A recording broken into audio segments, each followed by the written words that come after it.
A Strong Hand to Hold by Bennett. Narrated by Avita Jay. Chapter 1. Birmingham, November 1940. "Now are you all right, Mother?" Jenny O'Leary asked, placing the breakfast tray with the pot of tea and toast spread with the last of the jam ration across her mother's knees as she sat before the fire. Nora looked at her daughter with a pained expression, the one Jenny was well used to. The older woman's furrowed brow caused deep lines to run down her face. The bun into which she had made Jenny scrape her grey hair appeared tighter than ever, and her mouth was set in a thin line. Ignoring the question, she whined, "The house is perishing. Put some more coal on the fire." Jenny suppressed a sigh, knowing she'd be late for work if she didn't get going soon. "It won't help to put more coal on, Mother," she said, tucking the blanket around Nora's legs as she spoke. "What's there will burn up in a minute and warm the place, and you know we have to be careful with it." She knew her mother wouldn't believe her. The war was now 14 months old, and despite Nora having 4 sons and a son-in-law in the fighting line, she still seemed to think a world war shouldn't affect her life at all. Before Nora was able to make a reply, Jenny's grandmother, Eileen Gillespie, came in from the kitchen. "Shouldn't you be on your way?" she snapped at Jenny. "Go on. I'll see to your mother." But suddenly, there was a knock on the door. Jenny raised her eyes to the ceiling. Who on earth would call at this hour? They weren't expecting any parcels. When Jenny saw the telegraph boy with the buff telegram in his outstretched hand, for a moment she couldn't move. Her head swam, and she fought against the nausea that rose in her throat.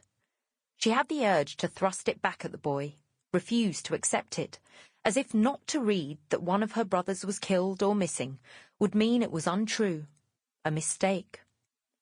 Instead, she found herself not only taking it from him, but thanking him before she shut the door.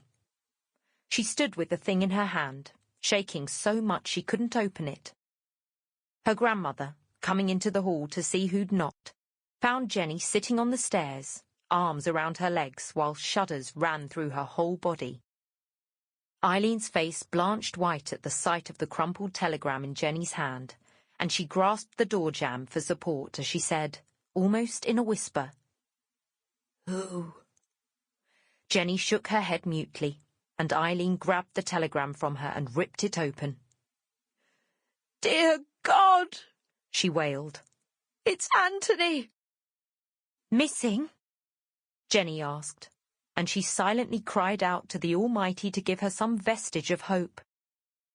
But her grandmother shook her head and went into the living room to break the news to her daughter.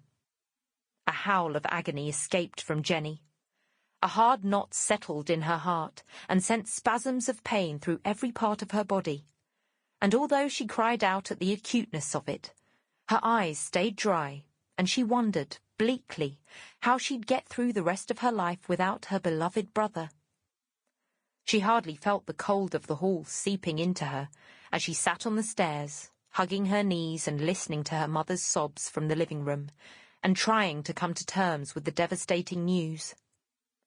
Anthony had been in the RAF for just 5 months, as he joined on his 18th birthday in mid-June.